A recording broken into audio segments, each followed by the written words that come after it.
This is the Lydian Spin with Lydia Lunch and Tim Dahl. We're rounding out our month-long readathon of all kinds of writers, and today we have Eva H.D. For those of you too lazy to read a book, we thought we'd have some people on here reading from their books, which I found very amusing. Because it's hard to do anything in this weather, isn't it, Timothy? Well, yeah. I mean, yesterday I was in Fire Island, and so it was nice to get out of the city. It was really hot here, and you had to take this ferry to get there from mainland Long Island, and so See any sharks? I didn't, but I was in Kismet where there was that shark attack last week, and people were still swimming. They didn't give a shit. But to go across the Great Bay takes about a half hour. So in the best part about it is just that boat ride and the breeze off the water and the stars, and it's fucking awesome. So I Very can't. nice. Yes, Very nice. can't complain. Maybe no sharks, but did you hear about that massive, largest in history so far, Burmese python caught in Florida, 19 feet, which is about as tall as a giraffe? I didn't hear about that, but the problem with any kind of invasive species from Asia and any other continent, because it's the biggest continent, and usually the biggest continents have the largest animals statistically. Usually, like the biggest brown bears are there, the biggest, et cetera, et cetera. So Florida being the capital of exotic pet collectors, they inevitably escape, and especially when there's hurricanes, and then those things are just thriving in the Everglades. And nothing, there's nothing can stop them. So I believe it that thing got fucking huge because it just. I mean, the thing eats those Burmese python eat alligators. I mean, the fucking things are insane. I mean, the last largest one was 18.9 feet. And this was by a youngster, like some 22-year-old caught him and then brought him to the conservatory. Well, there's invasive species, and then there's the invasive weather, which right now not only is the whole country and Europe, maybe the whole world is under a heat dome. It's so hot right now that the water off the Florida Keys is 90 degrees. Yep. That's like a hot tub. No, I know. It's not refreshing. And then, of course, all types of different algae can bloom. It's very bad for the coral, very bad for the animals. I mean, this is definitely uncharted territory. I mean, this is right. And so this terrifying. Can turn into a feedback for just greenhouse disaster. I mean, the ocean is what absorbs. It's the sinkhole of heat, and once it gets too hot, it's not going to be doing the same job. Yeah, well, I mean, right now globally, 40% of the planet is experiencing a marine heat wave. Not to mention, the heat dome, air, outrageous temperatures.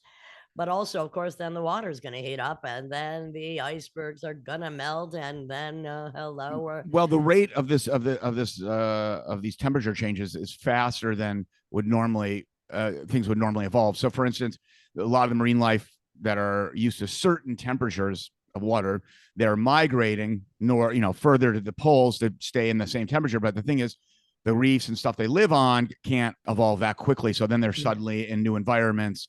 And it just creates a very disastrous balance. I mean, part of the ocean is turning green. I mean, because of the change, which is terrifying. I mean, and not only do we have the heat dome, everybody's being boiled alive. I think right now there might be 4 major volcanoes going off. The one in Iceland just exploded. Oh, well, the one in Iceland. They're expecting the one in Naples to go off anytime. Oh, you mean you're talking Vesuvius or whatever it's called? No, but there's another one. There's another one. Well, is Etna in Catania, Sicily? Etna might be going off. Mexico. There's one in New Zealand that just went off, and Hawaii. I mean, so this is basically this is like a dinosaur age where like the greenhouse gases went up. There's heat and so if you're having industrial man-made global warming and then you add volcanoes on top of that. Oh boy! Yeah, this isn't Etna nor Vesuvius. It's called the Campa Fegre, and so it's right about ready to go off. And the last time it had a major blowout was 1538, so it's about ready to. Now I don't know. I never saw the volcano in Hawaii. I went to Hawaii once, but I didn't go. I didn't see that. But I was in Catania when Etna was active, and I was in a couple years ago. I was in Iceland when I forget the name of that fucking one. Well, is, I mean, but I saw that one really close up. That was pretty insane. Yeah, the one in Iceland is quite close to Reykjavik. Well, that's a newer one. Yeah, it was like it was a reaction to something like hundreds of mini earthquakes. So it's like little hundreds of mini earthquakes. Yeah. So we had a mini earthquake in upstate New York a few weeks ago.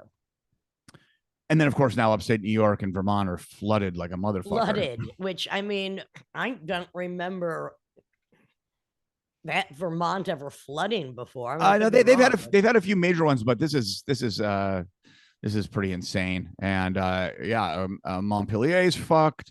There's some major dam that's really about to, the water's about to breach it. We'll see what happens in the next couple of weeks. So, I mean, Vermont's, I mean, it's tragic for the people that live there. It's not so densely populated that I think they'll be able to manage catastrophic mass death, but it's still a disaster for them. Well, here's some good news that you might like to hear. So this is from Elkhart, Indiana, if there's ever any good news coming out of Indiana. But the South Elkhart Mennonite Church is planning a death metal concert to be held in the church parking lot this summer. Oh, right. Oh, yeah. Wait, so because Mennonites are kind of like cheating Amish. They're like they do the whole Amish thing, but then they can also drive cars and like go get soft serve ice cream at the county fair. But they're calling it Quiet in the Land Festival. And Pastor Mark said, let me tell you, you'll never have heard of a death metal played this quiet before in your life. So he says that they have to turn their amps down to 1 or 2 because they don't want to wake Mrs. Funk. The banner just across the road. You know, some of your favorite bands are playing. Morbid Angel, Cannibal Corpse. I mean, I love them. I think you better go. And I think it's cool that they're doing that. I mean, I know some years back, Mick Barr, who we should have on this podcast, Matthew Barney and Bjork were having some kind of like installation nursery thing, like their little toddler kid or kids was gathering with other ones. And I guess Matthew Barney's like, Mick, why don't you do like a shredder metal accompaniment for this party, but it be at volume 1. So the kids' little fragile ears aren't hurt, but then you'll be shredding while kids are playing blocks and stuff around you. And he did it. The drummer of Cannibal Corpse said he's going to play the bongos. Well, so the thing about hard rock at low volumes, it feels so weird. Like, remember when we did I think it was in Gothenburg or Malmo in Sweden. We were doing that festival, the place where they had the crack water. No, but because they had some strict rule in the town that you couldn't be over 9 decibel or 19. I think it's 9. Yeah, 9 decibels. And there was these hard rock bands, and you could just be like next to someone in front of the stage. Everyone's got the moves and they're rocking out, but you could be like at a quiet volume, like, hey, do you want to go get some like popcorn or something? Like it just feels weird that the people have to whisper like a library to not take over the hard rock show. It's stupid, actually. It's stupid. And the weird thing is, look, they can have any other kinds of music that is fine to be played at a quieter volume, but death metal, I don't feel is necessarily one of them. Peter Evans, Pulverize the Sound, my band I have with Peter Evans and Mike Pride, we did Copenhagen Jazz Fest some years ago, and the venue they had us play had one of those rules, can't be over 9 decibels, and they had it hooked up to the whole electrical plug system on stage, and every time we were over 9 decibels, because 9 decibels is not for more than like a couple seconds, it would shut down. So the audience thought it was some avant-garde thing, like all of a sudden be like a hard collective stop, and then they're like, what the hell was that? I was like, no, they were doing that to us. I was furious. The word was that there was this fucking lawyer that moved across the street, and he was like, the rules, and he enforced this, and of course they're like, what the fuck? And then 8 months later, he moved, but the rule still stands by the city on that fucking venue, even though no one else cares, and he's gone. You know, it's like if you don't like it, why do you live next to a fucking venue? I mean, there's a lot of other places you can live, especially if you have money like that fucking lawyer. Well, I love to hear women voice a sturdy complaint with, in a rant, and I have to say, I saw the friend Drescher, never really a fan of hers before, Okay. but I suddenly am. You got my attention. Let's go. Who spoke out about the actors' strike and the writers' strike, and I have to say, she delivered a pretty powerful belt out. She spoke out against the people striking, or in favor? No, against the system. The system, right. It was really good, and I mean, also because right now there's quite a few unions that are striking, and they all should fucking strike. I mean, Hollywood actors, look, they're overpaid anyway, but so are the fucking people that decide what movies are going to be fucking made. No, well, they have to do it because AI is here. So clone, deep fakes, AI written scripts. Yeah. So that this is their last chance. This is their last chance. They got to do it. And they're terrified. They're terrified. I definitely recommend investigating it because, I mean, being one who does it all the time, I love to hear a good rant. Even if they kind of win on some level, it's already kind of, it's going to be eroded. It's like the Broadway musicians union, pit musicians, back when the drum machine and the pre-recorded synthesizer sequencing digital stuff was coming out. The musicians were striking and they kind of got what they wanted, sort of, but then slowly, sort of like after the New Deal with FDR, like the Republicans slowly chipped away after years of just kind of eroding down their rights. And well, now none of that shit applies. I mean, they're kind of fucked. And in fact, David Byrne's thing is he's under fire because he's kind of bypassed the unions on Broadway. But that's a whole other conversation. That's another story, but whatever.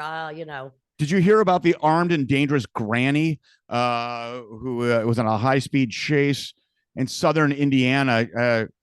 It's some white trash shit. I guess her daughter and her son-in-law were living in a Motel 6, and the granny was on some rageaholic. I don't know what was fueling it, but she ended up running over her granddaughter, toddler, and like squishing her to death. And then it was all on camera. And then she peeled away, and she had like weapons and then hot pursuit. But she managed to cross the state line into Kentucky. But they still managed to get her, and I don't know what's going to happen. I don't think it's looking too good for her. Didn't hear about it. But, yeah. I mean, also the hotter the weather gets, the crazier people get. It's just the way it is. Well, high speed, it's true. But let's go back to high speed chases. There was an 8-year-old in Alabama that carjacked someone with a gun, 8 years old, and then was on a high. Then the 8-year-old knew how to drive, I guess, or thought he could, but he, maybe faking it till he made it. Considering some of the drivers on New York City roads, you would think they were 8 years old and never had a driving. Well, he was on a high speed chase. They got him. With cops, they eventually got him, which just right now on the spot gave me a little flashback. Because you're talking about New York City police or New York City drivers. I was about 4 or 5 years ago on the BQE going up towards the Greenpoint, from South Brooklyn up to the Greenpoint, Williamsburg area. And there was a car that was driving. I mean, it was like, what the fuck's up with this driver? But it was midday. So I was like, is this a drunk driver? What? I mean, just swerving. And there were about 3 or 4 11-year-old boys in there. And they were peering over that dashboard. Like they couldn't. It was like the first time they drove or something. I was like, Jesus, they just fucking just stole this car or their parents' car or whatever. But yeah, I'm getting away from them. Of course, they weren't like racing. The problem is they were going so slowly. They were, they were kind of scared. They're going like 30 miles an hour on the BQE. And I was like, oh God, what's going on here? Too fast or too slow. It's all terrible. Oh, it's dangerous. Yeah. Well, I mean, we'll be traveling a lot in the coming 2 weeks, doing our West Coast jaunt, which I'm looking very much forward to. Psyched. I'm psyched for it. There's a nice little plug. CBS News. I don't even know how that happened, but whoever wrote that knew too much about everybody. That someone on our scene that has a job with CBS. That's what it has to be. That's what has somebody to keep note of. Yeah, exactly. I mean, they're going into like Weasel playing with Burmese. Like they went deep. I was like, whoa, this person has to know a bunch of shit. Well, good for us, I guess. We'll see if it works. I mean, I'm not embarrassed to admit it. I watch CBS News, but I don't know how much people do. I didn't know they were watching us. I think I'm still waiting to get on the Ari Melber show. But what if it was Inside Edition, Tim? If it was Inside Edition, I would be thrilled. Yeah, that's a whole other conversation. Target them on the next tour. So I don't know. Yeah, maybe I I don't will. know much else because my brain is fried. It's cooking. There was another shark attack in the Galapagos, just because I keep track. 37th this year, and it could have been fatal. But the woman who was she was snorkeling, and she I think she's from the United States, but she got really fucked up. But she's a nurse, and so she instructed them. She told them how to, like, what do you call it when they clamp down the arteries? My brain's fried right now. Clamp down the arteries. Yeah. What do you call it when you tie up your fucking when there's like blood spewing? You tie up. Bondage. I don't. I'm just brain dead right now. Doesn't matter. Nobody cares. Yeah, nobody cares. It's like. I don't think that's a really big number. If there's only been 37 shark attacks, what, in the Galapagos or planetary? Well, that's what I was saying yesterday when I was in Fire Island. I was like, I'm in Kismet. This is where that guy got bitten. And I go, but on the way to driving out to Long Island, there were 6 car accidents. So, hello. I mean, that's way more dangerous just to drive to Long Island. Oh, yeah. Anything else besides I'm just generally kind of a happy guy, and I'm happy to be talking about this stuff. Always good to be talking to you. And with that, I guess we'll close and go on to our private line to gossip a little bit. So with that, let's just say it's the Lydian Spin with Lydia Lunch, Tim Dahl, and our special guest, Eva H.D., for your summer listening pleasure, in case you're too lazy to pick up a book or too.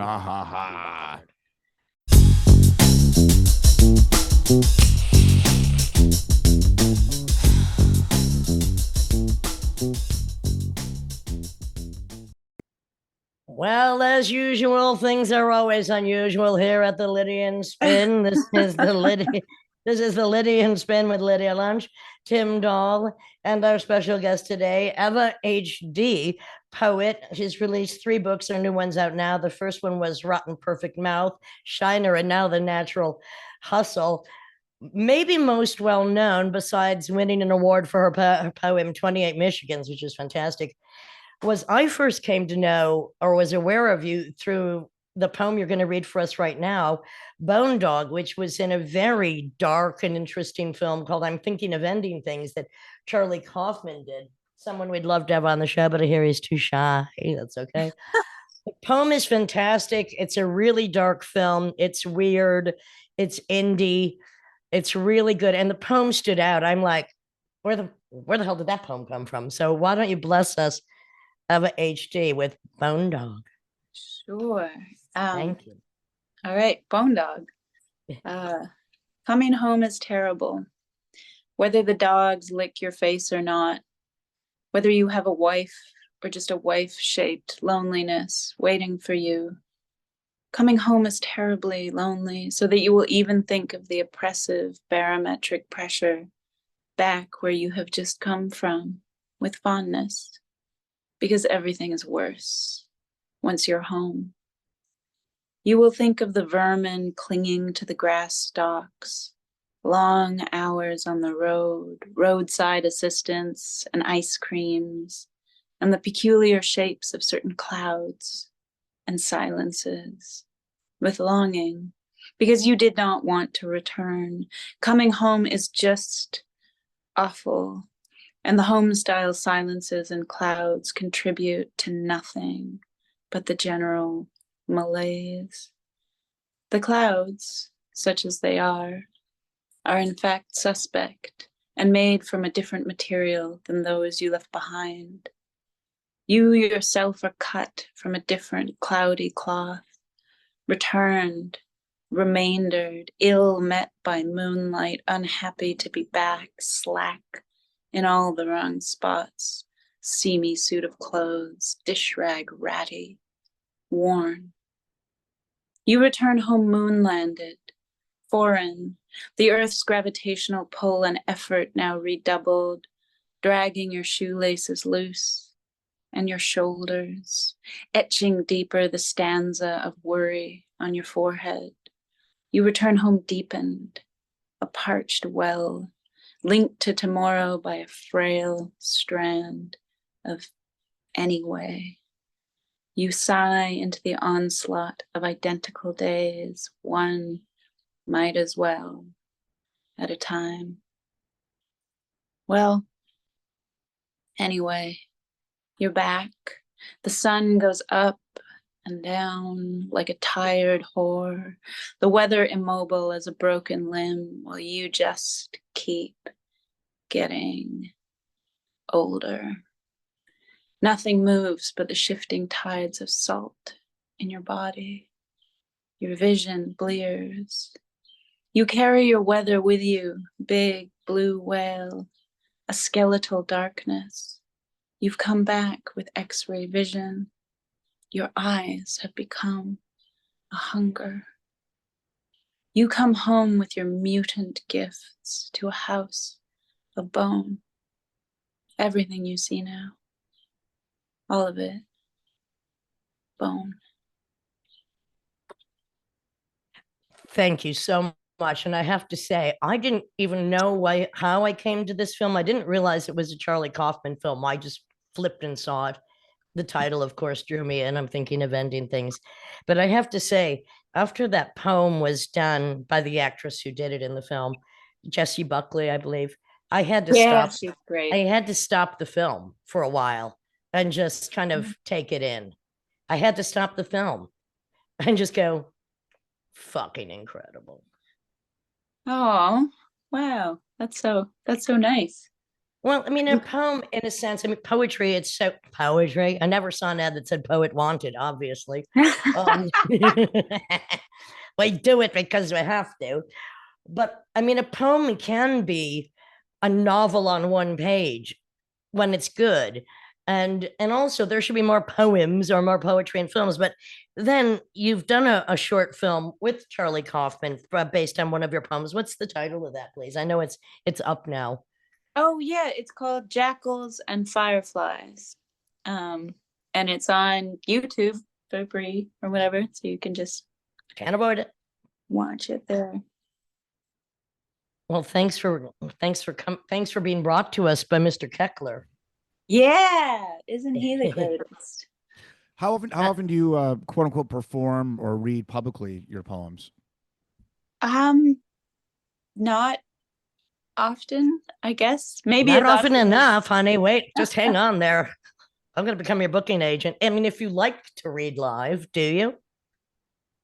Yeah, it was a little disconcerting at first because I don't know, it's not something I anticipated, but it's kind of fun because then I would never read these aloud, just like hanging out, eating dinner, gonna read my own poetry to myself aloud. But it is actually, kind of interesting to hear what I don't pay attention to things when I write them. So it, you kind of have to when you read it. It's more like I always admired songwriters, because then they go out, they write a song and then they go out and repeat it a billion times and it has to be good, then you start to understand why they're careful about what the reason I asked is because the way you read was slightly tonal. I mean, it was almost like minimalism, but it was still tonal. There was pitch fluctuation, and I'm just curious, what goes behind that decision, and the rate at which you read. Is it just you don't think about it? You're just reading, and that's how it comes out, or do you actually? And I'm going to be part that question, Tim. Yeah. Do you feel that poems are meant for people to read by themselves? Are they a more intimate form of literature? I think it's nice to hear. I guess they are intimate, but it's nice to have a poem read to you or to read someone a poem, if you like them, if you like, I've got the poem, you've got to hear, it's nice to read someone a poem. I probably read at the pace at which I have a lot of little cousins and I used to be a nanny. So I probably read at the rate that I would read a child to sleep. So maybe I should pick it up a bit. But I think the reading is perfect for the material. I released a book called Amnesia where I printed the poems, but then put a CD in it for people to read the poems themselves while they play the music. Like, I have to do everything. Yeah. Oh, Have did to you do have everything. the little bell, like ding, turn the Should have had a page. baton. Yeah. Oh, that's when you great. when you said the poems, I mean, I understand. Like, do the poems basically write themselves? I guess they do, right? Like they kind of do they write themselves? I guess it's like, do conversations have themselves? I mean, some are more difficult than others, and you gotta kind of force yourself. But whoever knows what you're gonna say. I do think some writers are clearly more like, when they talk about their work, you can tell they're more deliberate, and that's a talent that they have. I would probably be like, if you start thinking about your own balance, or you start thinking about riding a bicycle, unless you're really, really good, you might fall off. I would probably fall off if I started thinking about. You just reminded me of Marcel Duchamp. Like, riding a bicycle is writing a poem. Yeah. I know, it came to me. How did it feel to actually win an award for a poem? Your poem 38 Michigans, which is really fantastic as well, because it just compares the size of that distance to longing and many other just discombobulated emotions. How did you're writing from your intimate, a lot of it is about longing or absence. How did it feel to actually win an award for a poem? How weird is that? That was very weird. And it was also, I mean, it was kind of nice because I didn't know that poetry prizes are normally, because they kept saying after I won it, they were like, oh, it's judged blind. And I was like, well, aren't all awards are like, what kind of racket is this? How about blind And readers for poetry? they aren't. They never are. So I was like, oh, I see. So then I felt that I liked that it was just like a crowdsourced award. Everybody, you had to pay like $20 to enter it, which my publisher at the time, Dennis DeClerc, told me to do. So I was like, okay, like, who knows? But I didn't really think, yeah, that was fucked up. And I was selling every autumn. I used to sell, do the cash for these poster sales at universities. They sell like, yeah, like my job was as a bartender, but one of the barflies managed the company that sells posters undergrad, like the Sergeant Pepper or the like whatever, Bob Marley smoking a joint, like those are still very popular, crazily enough. But those things, you just go out, it pays like pile of money, like $20 an hour. And if you're a bartender, it's just like thousands of students descend on you, and you have to punch in, into the cash and hand them posters for a week. So I was doing that when they called me to tell me that I had won it, and it seemed different than when I was up to. And you're like, great, can you please write me a freaking check? How about for more than $20 a goddamn hour? Yeah. How about $20 a letter? I know. I was like, this is the best work rate I've ever had. I like to charge by the second myself when I can get away with it. That's all I'm saying. Yeah. It was great. And you know what? When I cashed that check in the bank, at the ATM, there was a screen that popped up that I've never had before or since. And it was like, did you really mean $20,000? I was like, yeah. You know what? Poetry, for the most part, doesn't often pay. Let's face facts. It doesn't. It just doesn't. And when it does, miraculous and congratulations. I mean, I'm trying to think of any living poet in America in the last 100 years that didn't have to have like a university gig or something like that. I mean, I'm sure there are some didn't have to have a university gig, a teaching. Well, John Tottenham, he could never get a university. No, but living off their poetry is what I'm saying. And like Allen Ginsberg, right? Yeah, that's a good example. That's a good example. What about Galway Cannell? Did he have to teach? He probably did. I don't know. He sounds kind of rich. Maybe he didn't have to because I don't know. I don't know about that. Okay, so look, as a 12-year-old, were you doodling in notebooks and like, just, okay, this is kind of poetry, I'm just writing, I'm taking notes, wow, here's my journal, scribble, doodle, doodle, goes on forever? When did you first decide, okay, I got to write something down? I don't know. I mean, because I guess it's also like, because almost all all kids who have access to literacy have to write, you know what I mean? Like you even just your name, like you're told to, you practice writing your name or something like that. Like I had a notebook. I remember practicing the letter E because it's the first letter of my name and being like, I'm never going to get this. This is crazy. Because of all the horizontal lines coming out of it, seemed innumerable. I was like, how do you memorize how many sticks poke out of the E? But that, obviously I wasn't writing anything, but that's like. Well, when they said to me, you better practice cursive, I said, I swear all the time, I don't know what I have to practice. I'm really good at it. I thought that was a pretty good one. Oh, I can't believe I laughed.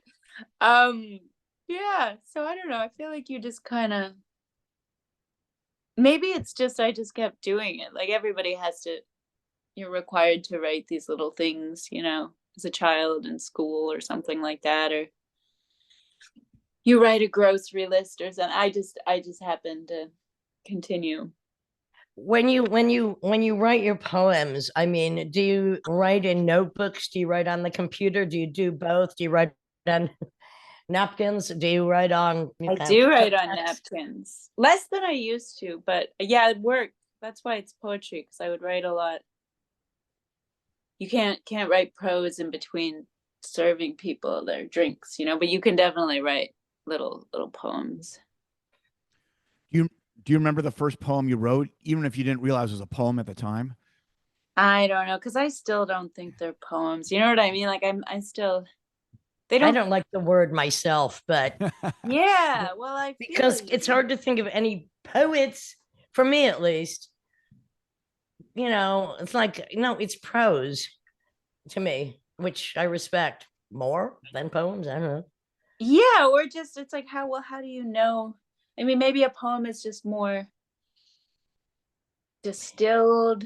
Maybe it's not, but then it gets, like song lyrics are certainly poems to me. I don't know why some people don't think that, but it just seems, it's hard to know. I feel like that's what the job of people who publish poetry is, to come along and baptize things poems or not, but I don't. Well, again, that brings us to, okay, how did you decide I have enough, I need to have a book published? And, it's very difficult. Book companies often are as terrible as record companies as far as keeping things in print, giving any advance, doing any promotion. Good luck, motherfuckers. Which is not to say we shouldn't do it. We have to do it. Books are important to me. So how did your first book come about? I like that as a title. Good luck, motherfuckers. So it's got a nice ring.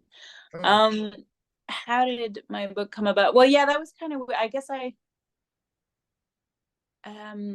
thought I would, I didn't really know about writing a book, but I asked someone who seemed to know about this stuff, and she was like, you can submit to a press. And because I always had all these poems. Sometimes I would email them late at night to my friends, but it just seemed like maybe instead of doing that, I could do something else, but I didn't really know what to do. And then it was very complicated because all these presses were like, on their websites, it said you had to have been published in order to be published, which is insane. Or they don't want manuscripts, or they want a full manuscript, or they want this or that, but they never, and I guess it's a good winnowing process, but they never like explain what they mean. So, or maybe it was just me, I didn't understand it, but I did find Mansfield Press, who published one of my favorite Toronto poets, a guy named Giorgio Di Chico. Their website was like, they said they would accept unsolicited submissions. So I printed off. I didn't know what to do. I just printed some off, and then I was like, I don't know. So I kind of picked them at random. I think it was like 42, because I thought that was a funny number. And then I couldn't get it together to send it to them. So then I biked. Wait. You couldn't, wait a second. Couldn't get it together. You gathered them up. You gathered all 42. Yeah, but then I like put it out or whatever. I'd be like, something about being at the post office and like I was like, I'm not going to do it. Post office, you couldn't email them. They wanted actual. Well, the thing is, I do like to read a physical book or a page, but yeah, I think so. Or maybe I didn't know. Maybe I could have emailed them and I didn't know. I think it had to be printed up. Why? I don't even know. So then maybe I was chickening out about emailing them too. So I just stuck it in an envelope and then put that in a grocery bag and then. But I biked over. Yeah, that's right. Like I biked over to Mansfield Press and stuck it in their mailbox, and then I biked away. And I was like, "I'll look too." So you didn't even spend the stamp. That's good. No, you just stuck it in the slot. You stuck it in the slot for free, and I had to go like pick up groceries before the store closed after. So I was like, there, I sped away. And then I like that, sticking it in the slot. You know, there's a Spanish poet called Ajo, which means garlic, and she's a one-line poet. And what's great about her is one of her projects was just ringing people's doorbells and going, "Do you want to hear a poem?" One line. Oh, that's great. And they'd say yes or no. And that was her project for a while. That's so good. When was she doing that? Oh, she's still doing poetry. She's renowned as a one-line poet out of Madrid. Yeah, her name is Ajo, AJO. Oh my God, that's fantastic! I love it. It's like that They Might Be Giants style of song, except for they're not requesting it, right? It's like, well, it's like my book Confucius. It's 1,000 pages, all numbered one with one-liners on them. I'm up to about 685. Really? That's great. It starts with "I never met a man I couldn't kill." That'll, Oh, that's. Do I need to say anything else? Is it Confucius all one word? Is there like a hyphen? It's all one word. I love it. I don't know why when you asked me that, I suddenly spread my legs further. This is ridiculous. So how long have you been in New York? You're from Toronto originally, right? I am from Toronto, and I don't even know what I'm doing here, really. I guess I kicked the pandemic. The bar shut down during the pandemic, and then I was working on that film with Charlie, or hoping to work on it. We weren't working on it yet. And then I guess I came to visit, and then I sort of was going back and forth visiting, and then to make the film, then I needed to come. So I applied for an artist visa and got it, and so then we did that. So I guess make the short film that you made with him. Yeah, sort of. Which is just a poem I wrote in 2019 that it's a visual poem now. It's a visual poem. Now it's a visual poem. It's a film, and my friend Brian Kabayakawa, who's a bassist and a composer, did the score for it. So I guess. So how long have you been here total? Maybe like yeah, I mean living here. I'm just because you're saying you had to work on this, and that makes sense, and you're here. I guess and amazing to get an artist visa in this country. That's holy moly! At this point. Well, it took quite a bit. Like everybody I knew wrote a letter about it. You have to get a lot of letters, and people were very. Did they write a letter saying, "Get this woman out of Canada," or "Please take her into it"? Yes. Well, half of them said, "Get this bitch to the fuck out of Canada," and the other half were like, "Bring her in, bring her in." So. You know, whenever I'm coming into customs from Europe doing, music, basically hard rock there, whenever they ask me what I do, I always say poet because it's so innocuous. They have no idea. Never. I always say poet because if I say, a raunchy hard rock singer, confrontationalist, get in the back room, kiddo, which I don't mind. I love a good body search every now and then. But anyway, I always say, poet. Yeah. With psychoambient music. And that works. That's so funny. See, I don't say poet usually. Well, I guess attached to the writing visa I do, but I usually say what is making me money, because they don't want to hear what you like to do. If I just said poet, it's like, well, that's nice, but what do you actually? Well, if I told them what I like to do, they'd never let me back to my own fucking neighborhood. What are you talking about? Another poem, please. Which one should I read? You know what? I could read the one that I took the title of Rotten Perfect Mouth from. Oh, please do. Kind of short. Yeah. All right. This one's called Teenage Stuff Forever. You can continue doing this teenage stuff forever.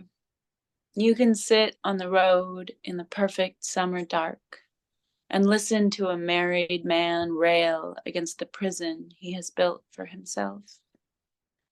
It's the same street where you sat and smoked at 15, listening to a boy describe his father's rage, the bruises, the lonely why.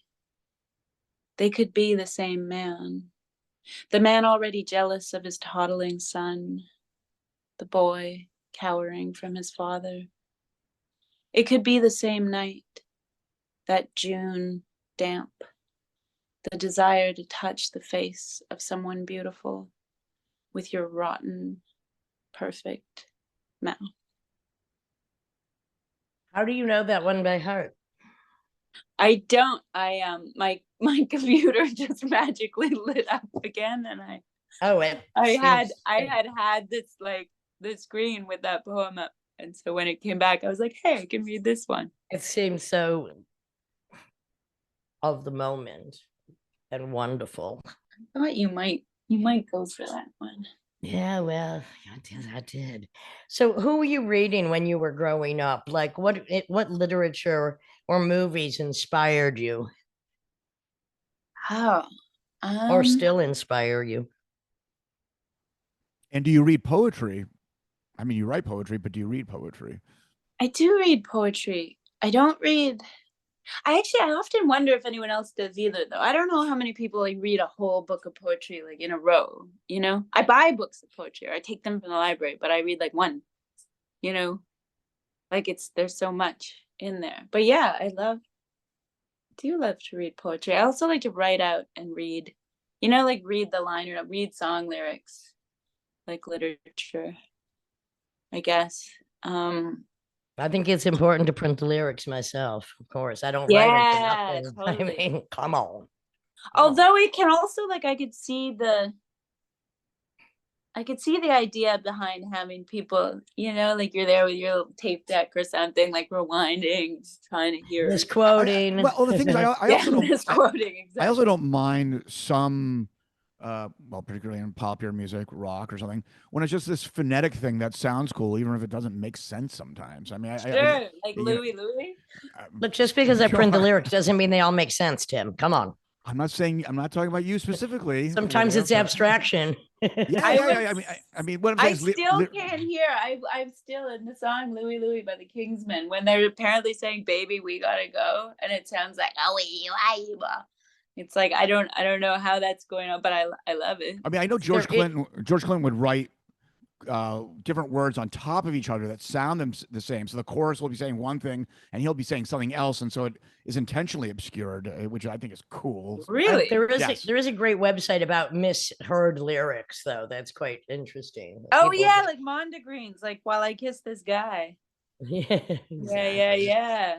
Get it wrong. Sometimes they're better too. There's some that I'm really. Well, sometimes it's songs that, you know, you heard 100 times on the radio when the radio existed.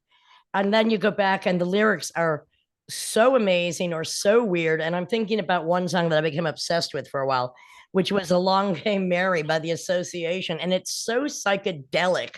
And in the meantime, there's these 5 nerds in suits playing the guitars way up at their neck. But the lyrics are so freaking weird. It's just really bizarre. Or also Long Cool Woman by the Hollies, which is about an FBI bust. Long Cool Woman in a black dress. I mean, the lyrics are just, you can't imagine what they were. It's one reason I love doing cover songs. People are like, I didn't know that was what was being said. I'm like, yeah, I might have hated the song, but I like the lyrics. Here we go. Yeah, totally. Or sometimes you see someone get lit up by a song that's just pure, like you might have thought of it as like pop trash, but when somebody embraces it, you know, as though they're digging up, you know, Sappho's poetry from ancient Greece or something, we're like, oh, this is really good. But who knows? I mean, maybe that was like top 40 shit to them. Like, I have no idea. But it's like, there was a guy standing behind me in L Train Vintage last week, this really young guy, and Careless Whispers had come on the sound system, and he was saying, like, he was like so into it, and he was passionately. I've never seen anybody respond to that song like that. And I I smiled at him. I was like, right on, and he's like, oh, how can you not? And I was like, right, totally. And then he said the lyrics, they're so powerful. They speak to me. And I was like, this is ludicrous, but I love it. His passion for the song is so much better than the song itself that it, raised it up for him. It did. It was a transcendental moment. I prefer kind of like blue collar nutcases. There's one in my neighborhood. Alan Coe? Well, no. In my neighborhood, there's a guy who does that. And there was a guy in Williamsburg back in the day quite a bit, and he would just be belting out of his car just whatever classic rock garbage was playing, but he cared for it, and it was so obnoxious that I kind of was rooting for him. I mean, I don't know what was going on, but he would do it for like hours at a time. You'd see this guy driving around screaming out his window these songs. Yeah, there was a biker in my old neighborhood that used to crank off his like Harley or whatever, Take It Easy by the Eagles. And I was like, God. Right the fuck on, man. Like, you just do what you love. Oh my God. Why not? I always hated Take It Easy. I thought it was well, yeah, that's the end. I mean, but everybody. No, I know. I'm just saying, I particularly hated that one. But not that guy. That guy was like, I'm going. His version was great. Yeah, that's right. Another poem, please. Yeah, but I'm gonna ask you if you want a sad poem or a bar poem. How about both? You asked, honey. That is true. All right, why don't I read you? All right, here, I'll read you on the subject of incredulity. I have no thoughts on this death, or none that are relevant. I have thoughts. I think I don't believe it. I believe this is a hoax. Suddenly I understand people who don't believe in moon landings or global warming or aphids or empathy. Why should they? Why should anyone do anything she doesn't want to do? Like live, for example, survive. Why should I survive the death of another too young woman, another cracked mirror image, headed for the crematorium floor, a fine dust? Why am I not so fine as that, to be sprinkled, scattered, parceled out among friends and eaten by the wind coming hard over the water tonight? Coming for the lightest of us first, the incinerated grain of that darkness you always saw in her, didn't you? The fire manifest. Sure. Was that the bar one? Was that the bar one or the sad one? Oh, that was you could. That was the bad one. I know, but that could be a bar one. I mean, it is kind of a bar one. Certainly, it's for. Depends on which bar you're in a bar. Yeah, exactly. You're right. It's for a bartender. So there you go. I guess many of these are bar poems and sad poems anyway. Let's see. I could read you. Okay, now you have to pick based on the title. Do you want to hear These Real Dark Nights or Raising the Bar? You're giving me options, and I'm just going to want them all. It's like, do you want a piece of chocolate cake, or do you want some raspberry gelati? How about both? Whatever you feel like, honey. Whatever I feel like. Well, like if that one was dark and this one, so then maybe they go together. Give me it. I could do that. So this is These Real Dark Nights. That's what I remember. These real dark nights. Ken or someone leaning on the bar. The street like snuffed candles, the shine on bruised and swollen skin. The snow turning into rain as Lee's hospital bracelets formed a garland of reproof, sticky as the Jaeger splotched linoleum. Dull as the wood showing through, the holes in the wood, the roaches shaking from the shrill coats of after-dark women. Abortions, arson, the inked faces foreshadowing the needle-scarred arms, even before the sleeves roll back, like lips spit ready, like eyes. Cops. Men's faces hanging like stolen coats from their hooks. The fratricidal opiates of these midnight masses, cocaine burning the fine hairs lining their nasal cavities like singed insects, incinerating under the gaze of glass and light. Rounds of light pouring from the freezer at the rate of real estate rising. The throats burning, the books of matches. These real dark nights, everything burned and burned. It was not, as we thought then, the light that blinded us, but the ash. Gorgeous. Really good. You gave me goosebumps. Oh, good. When you're bartending, how do you de-escalate a potentially bad scenario? Do you just kick motherfuckers out, or do you kind of like use some magic? Use some magic. Well, there's something magic, I guess, in just in not being reactive, which I guess you learn over time. There are ways to talk people down, and there are ways to get them going. And certainly not staying close to people and not touching them is very important with men. You know, like as soon as you touch someone, you're telling them to start fighting, right? Like it's like an assault. It's all changed. But if you stand close, if you're trying to kick someone much bigger than you out of a bar and you stand close to them, you know, they do the two-step, right? They step back, you step back, they step, you know, that's much better than even if you try, you know, you start touching. Well, I mean, yeah, touching them, touching man bigger, and then of course, if a man touches a woman, that's a whole other thing. So, well, they like to do that anyway, but that's yeah, that's a separate. But you know, story. That's why I always befriend the biggest guy in the house when I walk into a bar, and it's usually the bouncer. And Tim has seen me do this many times. Like I'll ask the bouncer if they need help. I'm like, "Is there any trouble here?"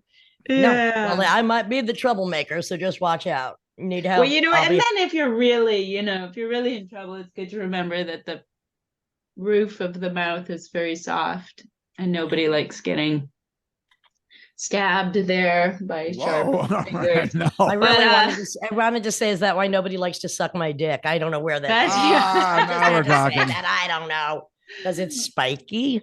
So you know like some pretty dangerous fight techniques. It sounds. No, I'm not dangerous in a fight at all. I just know that if you're sort of desperate to get out of certain, like you can. There's definitely some things you can do. Of course. I did. A barfly did once pin my arm behind my back. Really? He was, like, pulling me to him, so I did shove my fingers into the roof of his mouth, and he never got over it. He's so delicate after that. He's like 6'3", giant guy. Is that in Toronto? You could have grabbed his nuts, poked his eyes, or stuck your fingers up his nose. He got off easy, if you ask me. I know, but that's the thing. They get so sensitive. Then they're like, I was trying to assault you.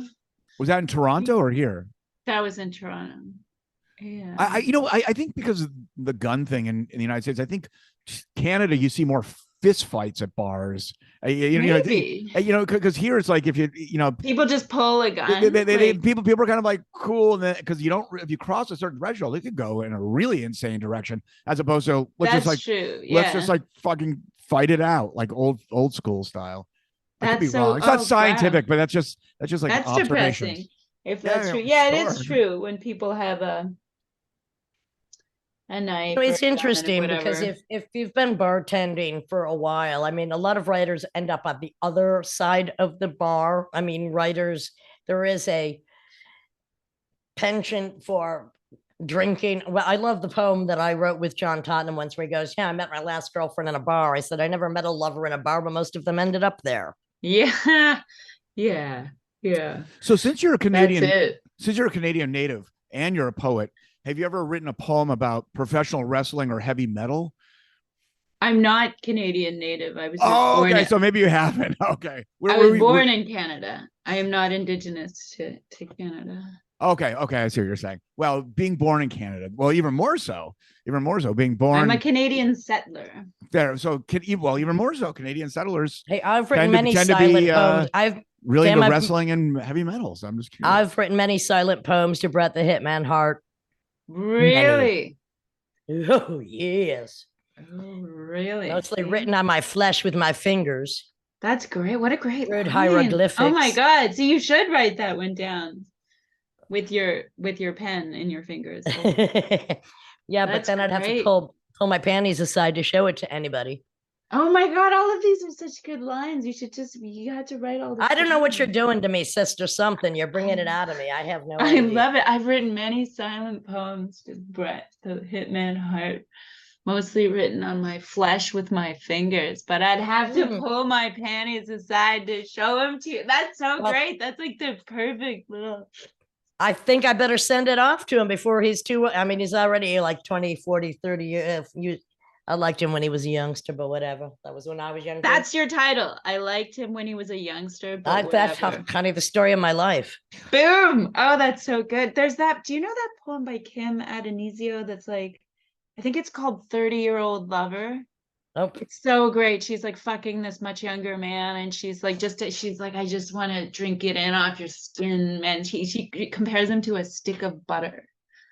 Well, I'm in at 30. I don't consider them young anymore, but that's just me. Well, see, that's why you got to write your own, you know. Honey, I have, but that's all right. We'll leave that out for now. It's about you, not me at the moment. Oh. Any writers in your family? In my family? Yeah. Like professional writers? Not professional. I mean, is there anyone like parents, a direct family, indirect family? You know, any professional wrestlers in your family? No, well, that's a good, even better question. No professional wrestlers that I know of. No professional writers that I know of, but you're breaking new ground. Yeah, apparently I'm breaking new ground because I'm soon to be a professional wrestler. That's my next big career move. I misheard you. I thought you said I'm going to be a professional left foot. Left foot. I like that. I have no idea what that means. Just just a clumsy person. I miss hearing your lyrics. You see. Oh yeah, that's right. I'd be a right wing when you could be a left foot. Right in the nuts. There we go. Oh, perfect. I must be in a good mood. I just why not? There's no choice. You see, all those sad poems just make me happy. It's like sadness. I mean, longing, and it has to be spoken. And then to get it out, you got to feel better while you make other people either feel better or worse. I mean, you first got to feel worse before you can get better, I guess. It's the way life is. That's right. Well, that reminds me of my friend, Corin Raymond, who's like a roots musician. He said he's like addicted to sad songs in major keys. The really, really sad. Everything's going wrong, but it's in like a major key. And that's a lot of country music's like that. Or the exactly. What's some of the saddest songs you can think of, Tim? Old Dog Tray by Stephen Foster, and that's about an old sad man. Is like probably late 1800s. Old sad man that had to bury his dog. It was his only. Waiting around to die. What about Townes Van Zandt? Waiting around to die. Yes, absolutely. Oh God, that's exactly. I suggest. I don't even know if it's sad because I'm just like it's so good. I don't know. Well, yeah, exactly. So it's not sad because it makes you so. It's so visceral. Because I got to play it like 10 times in a row usually once I get on that kick. It's true. Absolutely. Or any Townes Van Zandt, right? Snowing on Raton or whatever. Yeah. But waiting around to die, that's just the topper, I have to say. I mean, there's a lot. There's a lot of sad songs out there. I mean, those are Sunday Morning Coming Down. Does that count as a sad song? I gotta think with the because it's pretty sad when if you just think of the lyric, but it's I don't know. I feel like it makes people happy. Gloomy Sunday, Strange Fruit, Mississippi, Goddamn, even. Oh God, yeah, totally. All the blue, not all the blues, but a lot of the blue. I guess any Nick Cave song. Oh, it just makes me sad that he sucks so badly now. Sorry about that. Had to go there. Whatever. Waiting around to die. I'm not waiting around. Waiting around. Dax Riggs, which I wish more people knew of. I'd love to have him on this show. He's got a great song. Should have been dead 10 times over. It's called Radiation Blues. Just playing that for Mr. Keckler the other night. Dax Riggs out of Baton Rouge.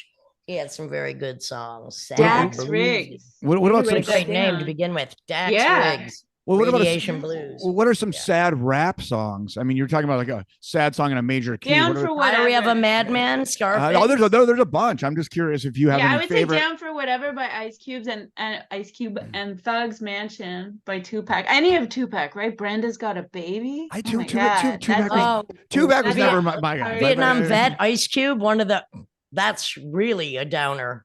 Yes. Yeah. What about Cleaning Out the Closet by Eminem? Is that sad? Yes. Stan.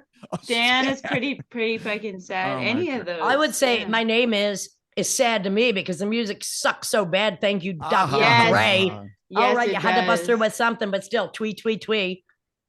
Oh my goodness. Yes, I agree with you completely. Wholeheartedly on that one. Yeah, which is why Dr. Dre never signed me and Eminem doesn't call me. I'm sure there's a million other reasons, like they just don't know me. Yes. I'm telling you, I say 3 a.m. in the morning, put my key in the lock, bodies lying all over the floor. I guess I must have killed them. I say that almost every day. I would say that is one of the best rap videos ever, is 3 a.m. by Eminem. If you like horror, which I do. Well, I don't like horror films because they're not scary, but I like that. I'm scared of horror films. I'm scared of even the cheesiest ones. They terrify. Why? What? I don't know. I think I'm actually scared of regular films too. It's like a sensory overload. You're scared of films. Well, because it's like, if you go to like one painting is like a lot, one image. And then the onslaught is like it's just more of a lot. I don't know. What about in the theater when the program you or reprogram? What about in the movie theater when the volume is insane? Get scared. Yeah, you can't get scared. You can't get scared. Yeah. I've never seen Lydia scared ever. I can't go to sleep without forensics. I can't even imagine her being scared. I don't even know what that looks like. I don't understand I had fear for 20 seconds. I'm like, delete? Yeah. Of what?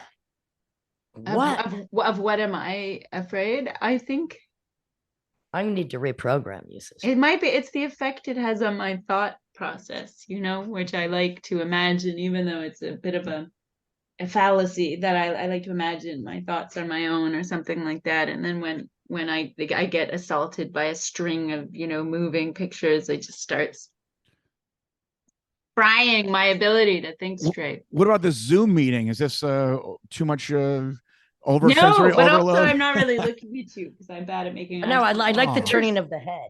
Oh. Hey, going back to the whole thing, sad and a major key. All my secrets.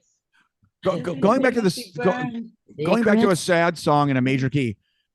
As a musician, like, why do people think a major key equals happy and a minor key equals sad? I mean, there's no literal meaning to it. You're assuming that people even know what a major or minor key is. They don't even know what a chord is. Most people don't know. Most people don't know what a middle C is, which is fine.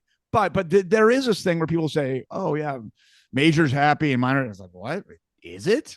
How would you even determine that? Well, it's not. I think that's why he likes that. I mean, because it's a fairly common thing. But I think there's a mood. Perhaps there can be a somewhat of a triumphal mood associated with a major. I'm shooting from the hip and thinking out loud. But major tonality. I think there's just a lot. There tends to be a lot more harmonic movement as opposed to in minor when you can kind of sit on it for a while. And I have thought of the saddest. Keep the brain more stimulated, and you're thinking, "Oh, there's action." And I have thought of the saddest album. Theory, making it up. Saddest album. What is it? Berlin by Lou Reed, one of my favorites. Oh, the saddest album. It's very heavy.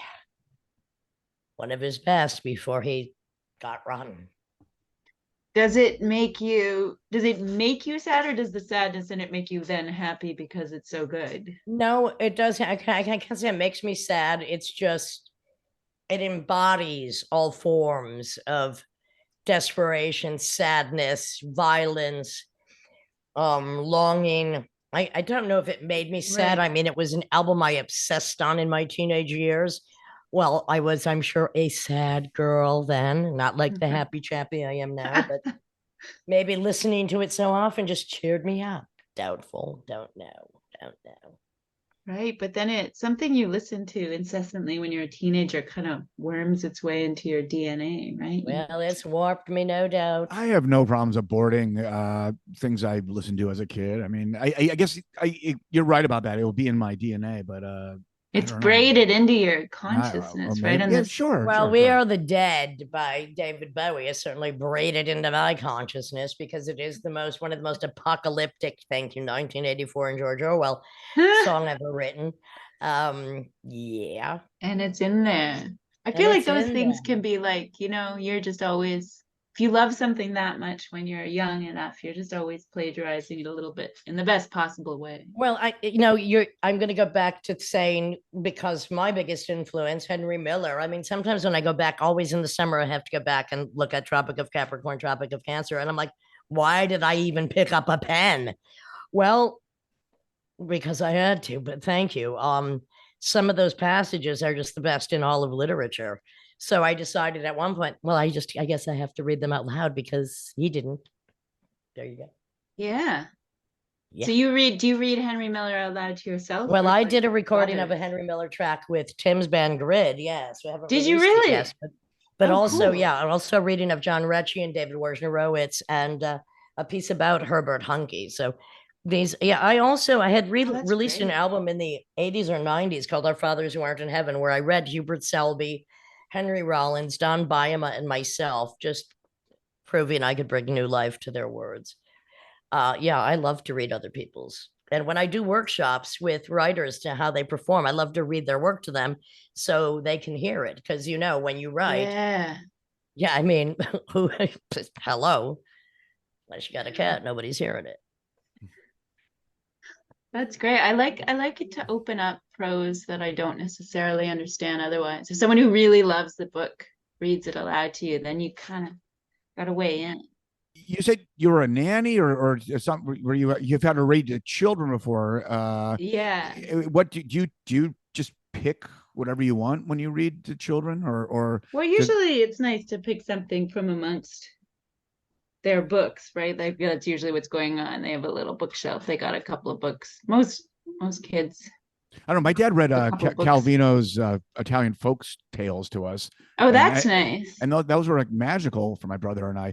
But yeah. So I mean, I feel like as you said the word magical, thunder started, Tim. Oh well, cool. I mean, what I'm saying is, I think parents can curate or adults can curate things that are great for kids that wouldn't even be in the children's book spectrum. Sure, yeah, like you could read whatever to kids. I'd say if I was babysitting, I generally read, like, I would let the kid pick as opposed to, I think when it's your own kids, you might want to be like, okay, you've got to have this or that. But when you're just taking care of a kid, I think children should write their own goddamn stories. Yes, that's true too. Why don't you write a story and then I'll read it to you? Because you might have to go onto the stage eventually and support my ass. Thank you very much. That's right. And that's always really fun to see what they come up with.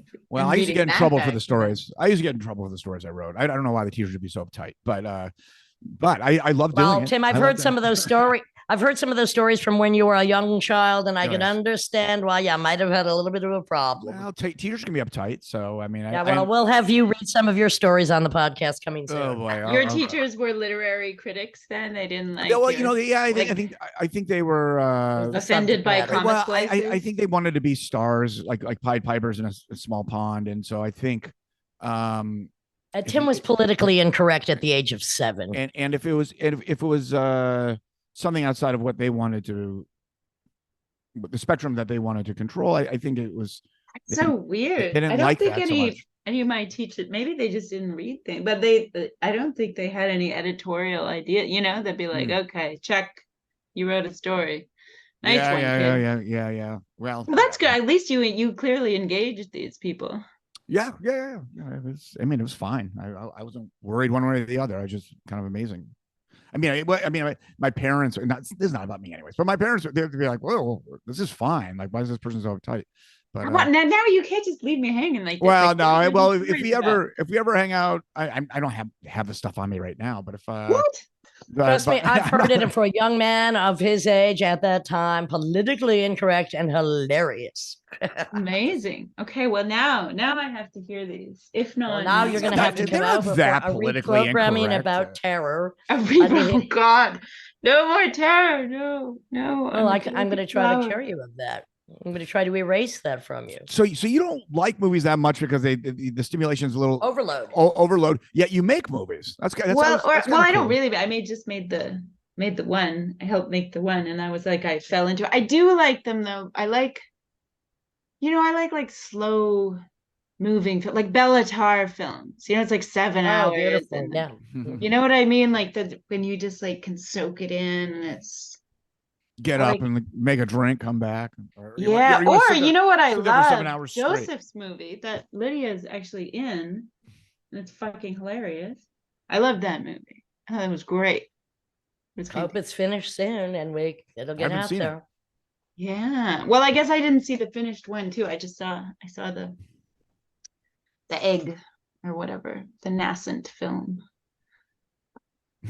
Why don't we end with another poem and say it's been a pleasure, Eva H.D. And it's been so nice. I'm so grateful. Good success with your latest book, The Natural Hustle, and your film, which is available on YouTube with the help of Charlie Kaufman. Just a fantastic filmmaker of the most obtuse subject matters. I loved his speech that he gave when he won an award, just telling about nobody. Why can't we just tell the truth in our stories? And that's called Jackals and Fireflies. And you like the speech? That's so great. Oh, I loved it. I thought it was fantastic. Like a big fan of yours too, Well, I'm waiting to find out what he's a fan of. Maybe I'll ask him personally if he's. You should ask him, because I don't know. There was one album, I forget which one he said it was, but it was like he was on. Well, that's what I have to find out about. He was on a road trip, and he was like stuck in the desert or something, and he listened to your record like on. And that would terrify most people, but it didn't scare him. Didn't scare him. Shout out to Charlie Kaufman. Let's have a poem. For the road. A poem for the road.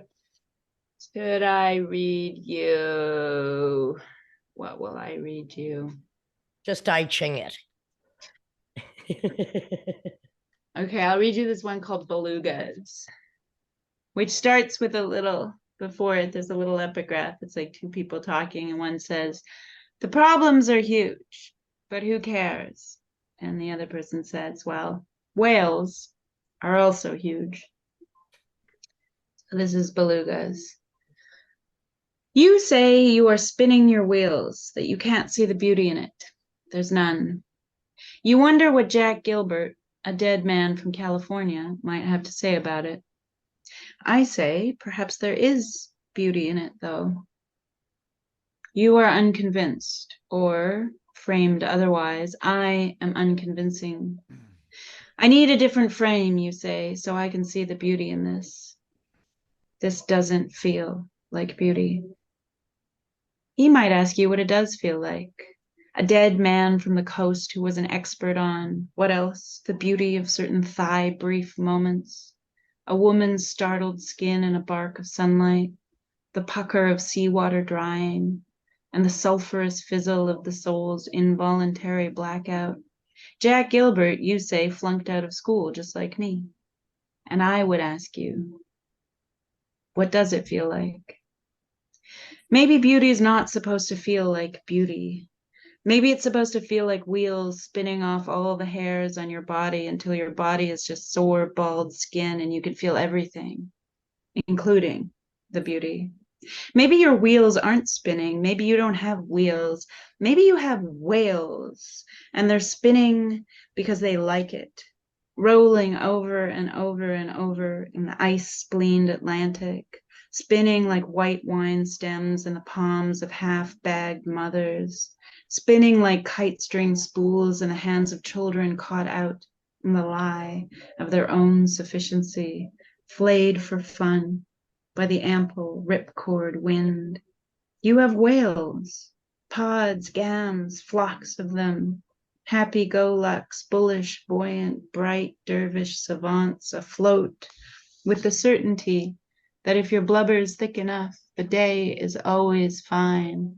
All that hypothermic ocean wash feels good a cool towel on a boxer's neck, right over the spot, if you could see it, where his trainer kissed him deeply just before the bell. Fantastic. Yeah. And I'm going to go put a cold cloth on my neck, which, by the way, I call the Sicilian air conditioner, which I usually sport in this weather anyway. So, and Tim loves whales. We often talk about animals on this show, so that was a perfect. Some whales. There's a hierarchy in my eye. Well, I feel bad for the narwhal. I feel bad for the narwhals because I don't know if you've been reading about this, but since the glaciers are melting, narwhals could hold their breath longer than the killer whales, so they would hide underneath there for a while. But now the killer whales are so smart, they figure it out and they can't hide. So those killer whales are going there and just like massacring them all. Like narwhals are like a really. In what waters are orca whales and narwhals sharing? Way the fuck up there. Like I think Canada and Alaska, way up there. Huh. Really? Yes. No, I thought orcas stopped at a certain point, and then it was just belugas. Well, but no, I mean, I'm not saying it's true. It's what I thought, not what I. Yeah, well, I think orcas must stop at some point. But you see them in hunting seals on icebergs, so they go pretty far up. Orcas? Yes. Oh yes. Huh. Well, shows how much I know. Time for Discovery Channel, I guess. There'll be like a seal like floating on an iceberg, like a raft, and the orcas will be kind of checking it out, and they'll start knocking it around until the thing slides off, and then they go. It's lunchtime. Let's put it that way. See, I'm only familiar with the southerly ones. They have different accents. This is the Lydian Spin with Lydia Lunch, Tim Dahl, and thank you so much, Eva H.D. Been a pleasure. You.